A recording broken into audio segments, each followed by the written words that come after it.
So it is important when you're doing your analytics that you pay attention to the different drivers. Of course, you do your analysis. What are the threats that are out there?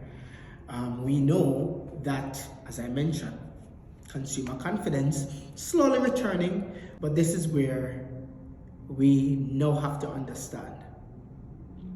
2019, a lot of hoteliers, I've been hearing it for years, is saying it was the best year yet. It was.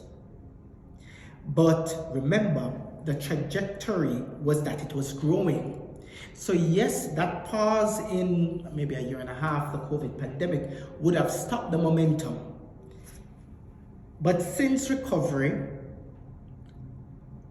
and the resilience of our market, there are other things that we have to pay attention to so that we don't look at 2019 and what we were doing in 2019 and say, let us get back to 2019 and what we were doing then, because things would have changed since. So you cannot be what you were doing in 2019. There are drivers that you now have to pay attention to that we never ever factored in 2019, but they're now here. So how we navigate these data, how we ensure that we're leveraging our property intelligence, our business intelligence, yes, it will make a difference.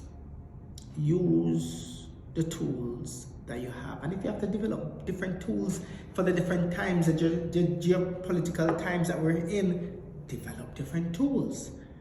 Because gone are the days when you could broad brush something and it works. Now you have to be intentional. It has to be a unique effort. So in other words, we can't be lazy. We cannot be lazy in this industry. It is impossible then for your property to stand out if you're going to be lazy about it.